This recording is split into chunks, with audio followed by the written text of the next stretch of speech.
Upstate New York is famous for its breathtaking natural beauty with rolling mountains, dense forests, and the sparkling waters of the Finger Lakes drawing visitors from all over. The region is often celebrated for its charming small towns and postcard-perfect scenery, making it seem like every corner is a hidden treasure waiting to be discovered. But the reality is, not every town here is a hidden gem.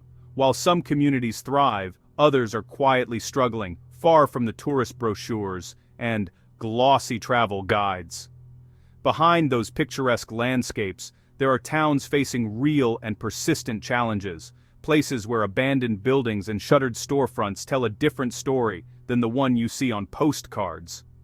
To get to the heart of the matter, we dug into the latest data, pored over statistics, and spoke directly with locals who know these towns best. Their stories reveal a side of upstate New York that's rarely talked about. Today, we're counting down the 15 worst small towns in upstate New York, not to shame or single anyone out, but to shine a light on the real issues these communities face, and to start a conversation about what can be done to help. From high unemployment rates and rising crime, to crumbling infrastructure, empty factories, and a sense of lost hope, we're diving deep into the struggles that too often go unnoticed. Stick around to see which town tops the list. It might surprise you, and it just might change the way you see upstate New York forever. Number 15 is Monticello. The casino and resort promise prosperity, but most residents haven't seen the benefits. Unemployment is high, and families struggle to find steady work. Abandoned storefronts and decaying houses tell the story of economic hardship. The casino's bright lights contrast sharply with the rest of the town, which feels left behind. Monticello is a tough community, but the challenges keep growing. For many, the big gamble just didn't pay off. 14th is Herkimer, once a thriving industrial hub. The factories are gone, and so are many young families. The population is shrinking, and the community is aging. Local businesses struggle, and public services are underfunded. The town's pride remains, but economic decline is hard to ignore. Herkimer's heart is strong, but its prosperous past is now just an echo. Many who stay are fighting to hold on, but the odds are stacked against them. Number 13 is Amsterdam, a city with a stunning riverfront that hints at its rich history and once thriving community. The Mohawk River winds gracefully through the heart of the city, offering breathtaking views and a sense of possibility. But beneath this beauty lie deep, persistent problems. Crime rates here are alarmingly high, and the constant threat of violence or theft makes daily life stressful and uncertain for many residents. Families worry about their safety, and the sense of community is often overshadowed by fear. The city's infrastructure is in a state of disrepair. Roads are riddled with potholes, bridges show signs of neglect, and public buildings are visibly damaged. Years of underfunding have left essential services struggling to keep up. Community organizations, which should be a lifeline, are overwhelmed by the sheer volume of need. Volunteers work tirelessly, but the challenges seem to grow faster than the solutions. Despite the best efforts of local groups, resources are stretched painfully thin. Food pantries and aid centers often run low on supplies, and volunteers are exhausted from trying to fill the gaps. The city's potential is buried under layers of neglect, abandoned storefronts, and playgrounds that have been left to decay. Once busy streets now feel empty and forgotten. Residents deserve so much better. They long for safe neighborhoods, good schools, and opportunities for their children. But without major investment and a renewed sense of hope, meaningful change feels out of reach. Amsterdam is truly crying out for help, a chance to rebuild, to restore its promise, and to give its people the future they deserve. The city's spirit endures, but it needs support now more than ever. Number 12 is Elmira, once home to Mark Twain. The city is losing residents fast, leaving behind vacant homes and struggling schools. Fewer families mean less funding for education, hurting the next generation. Young people see limited opportunities and often leave for good. The cycle of population loss and underfunded schools is hard to break. Elmira needs jobs and investment to give its youth a reason to stay. Until then, the brain drain will continue. Number 11 is Binghamton, a city of contrasts. The university brings energy, but poverty grips many neighborhoods just blocks away. Manufacturing jobs are gone, replaced by low-wage service work. Families work multiple jobs and still struggle to get by. The gap between campus and community is stark. Binghamton needs creative solutions to bridge this divide and lift residents out of poverty. The people are resilient, but opportunity is desperately needed. 10th is Utica, a city marked by both blight and resilience. Revitalization is happening, but abandoned buildings and overgrown lots remain. The contrast between new projects and lingering decay is striking. Utica's diverse, refugee-welcoming community brings new energy and hope. Residents are proud and determined to rebuild. The city's spirit is its greatest asset, even as challenges persist. Utica proves that hope can survive even in tough times.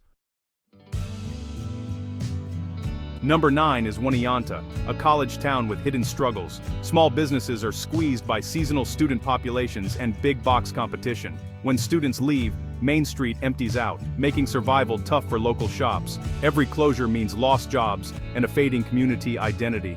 Residents love their town, but economic pressures are mounting. Oneonta's story is a familiar one for small towns across America. The fight to keep local business alive is ongoing.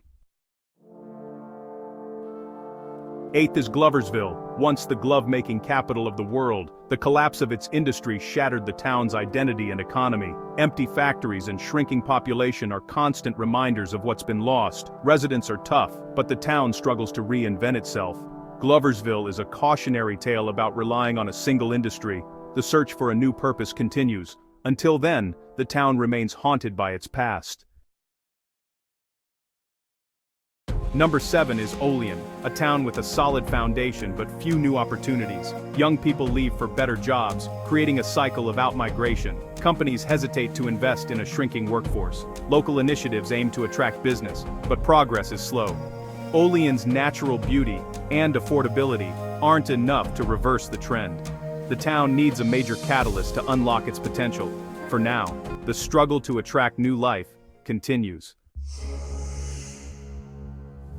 6th is Watertown, where brutal winters and economic stagnation go hand in hand. The city relies heavily on Fort Drum, making it vulnerable to military cutbacks. Private sector growth is slow, leaving the economy in limbo. Residents are resilient, helping each other through tough times.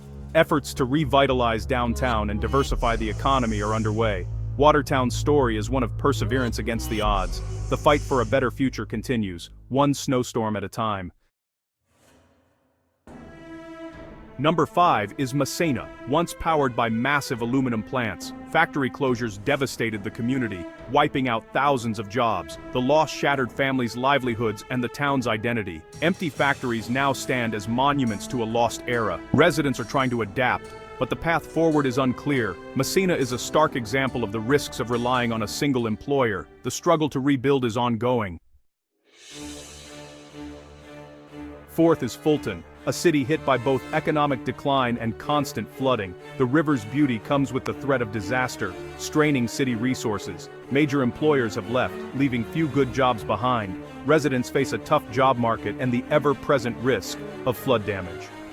The community is resilient, but exhausted by the fight on two fronts. Fulton is literally and figuratively trying to keep its head above water. The struggle here is relentless. 3rd is Hornell, once a bustling railroad hub. As the railroad declined, so did the town's fortunes. Young people complain there's nothing to do. No entertainment, few restaurants, little nightlife. This lack of amenities drives youth to leave after high school. The town is aging and shrinking, with little to keep the next generation around. Hornell needs to create reasons for young people to stay. Until then, it's a town where the youth feel stuck. Runner-up is Plattsburgh, a city with great assets but a massive brain drain. Students come for college but most leave after graduation. The local economy can't offer enough high-paying jobs to keep them. This constant exodus limits the city's potential. Plattsburgh is working to attract new industries and keep its talent. For now, it's a place that educates young people only to watch them leave. The battle to keep the youth is ongoing. And at number 1, topping our list of the worst small towns in upstate New York, is Cortland. Once known for its tight-knit community and charming college town atmosphere, Cortland now faces a crisis that's hard to ignore. It's a college town, but residents are being crushed by sky-high property taxes that seem to rise every year. For many, these taxes are simply unaffordable, putting a huge strain on household budgets and making it difficult to keep up with other expenses. The heavy tax burden makes it nearly impossible for families to save for emergencies, invest in their children's education, or plan for retirement. Every month, more and more families find themselves falling behind, forced to make tough choices just to get by. Small businesses, the backbone of any thriving town, are also struggling under the weight of high commercial taxes. Many have been forced to close their doors, leaving empty storefronts and fewer job opportunities for locals. The soaring cost of living saps the joy out of homeownership and daily life. For some, the dream of owning a home in Cortland has turned into a financial nightmare, with many considering moving away just to find relief. Cortland's crisis is largely invisible to outsiders, but it's deeply felt in every household.